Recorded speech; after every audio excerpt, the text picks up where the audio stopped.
लोकसभा चुनाव में मिली हार के बाद जयराम महतो झारखंड विधानसभा चुनाव की तैयारियों में पूरी तरह जुट गए हैं।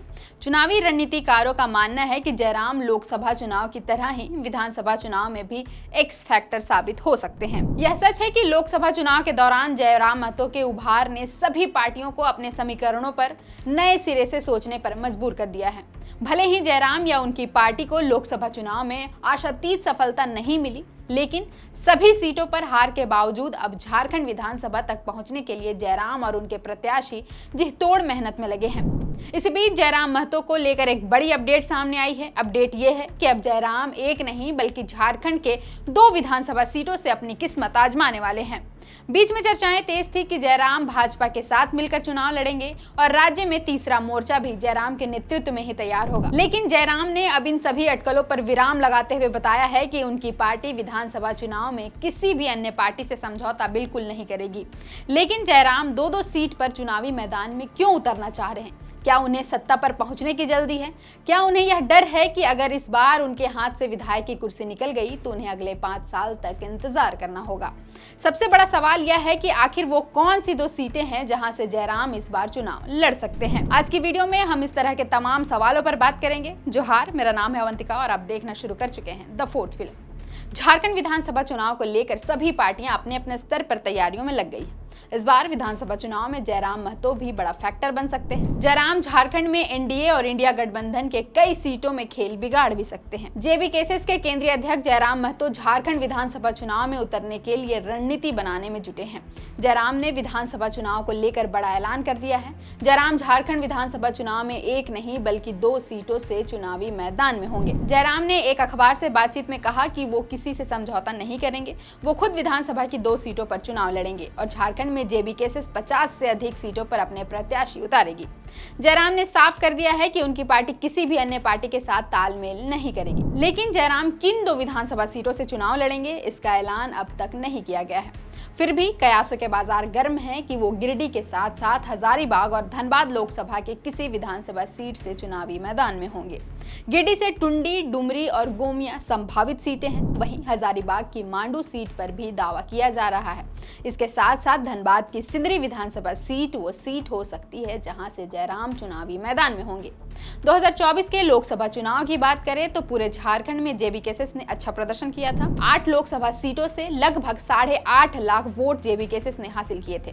जयराम महतो को गिरिडीह लोकसभा सीट से 3,47,322 वोट मिले थे।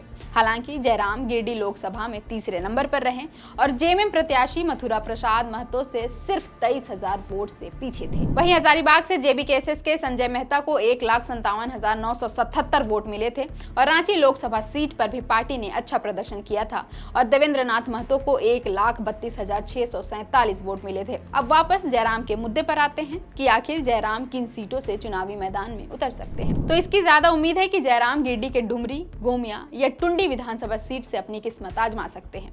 इसका आधार है लोकसभा चुनाव में मिले जयराम को वोट।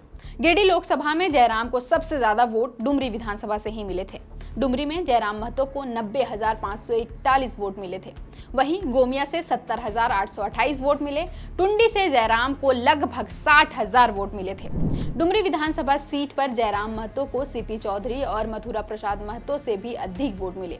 डुमरी में सीपी चौधरी को 55,421 वोट मिले। वहीं झामुमो प्रत्याशी मथुरा महतो को 52,193 वोट मिले। बावजूद इसके जयराम का डुमरी सीट से चुनाव जीतना मुश्किल हो सकता है। जेएमएम डुमरी से इस बार पूर्व विधायक व शिक्षा मंत्री जगन्नाथ महतो के पुत्र अखिलेश महतो को टिकट दे सकती है। इससे पहले डुमरी उपचुनाव में अखिलेश महतो के उम्र कम होने की वजह से उनके जगह पर जगन्नाथ महतो की पत्नी बेबी देवी को झामुमो ने टिकट दिया था। अब अखिलेश को टिकट दिया जा सकता है, इसकी पूरी संभावना है और अखिलेश अपने पिता के राजनीतिक विरासत को आगे बढ़ाने के लिए तैयार हैं। वो लंबे समय से क्षेत्र में एक्टिव भी हैं। ऐसे में जयराम को अखिलेश टाइट फाइट दे सकते हैं। वहीं मांडू में कुर्मी वोट की बहुलता होने के कारण जयराम इसे भी अपने लिए सेफ सीट मान सकते हैं। जयराम महतो की पार्टी के पास अच्छा कुर्मी जनाधार है। सिंदरी विधानसभा में लंबे समय से भाजपा का वर्चस्व रहा है, लेकिन भाजपा से मौजूदा विधायक इंद्रजीत महतो लंबे समय से बीमार है और इस बार उनके चुनावी मैदान में उतरने की संभावना काफी कम है। भाजपा सिंदरी से किसे टिकट देगी, इस पर संशय की स्थिति बनी हुई है, लेकिन जयराम इस अवसर का फायदा उठाकर सिंदरी के वोटर्स को अपने पक्ष में कर सकते हैं। अब एक बड़ा सवाल यह उठता है कि आखिर जयराम एक साथ 2 सीटों पर चुनाव क्यों लड़ना चाहते हैं? क्या ऐसा नहीं हो सकता कि वो एक सीट पर ही ध्यान केंद्रित कर व्यवस्थित ढंग से चुनाव लड़कर चुनाव में जीत हासिल कर सके? अक्सर ऐसा होता है कि कोई भी नेता जब सीएम या पीएम बनने की चाहत रखता है तभी 2 सीटों पर चुनाव लड़ना चाहता है। झारखंड के संदर्भ में देखें तो सीएम हेमंत सोरेन ने 2019 के विधानसभा चुनाव में बरहेट और दुमका दोनों विधानसभा सीट से चुनाव लड़ा था।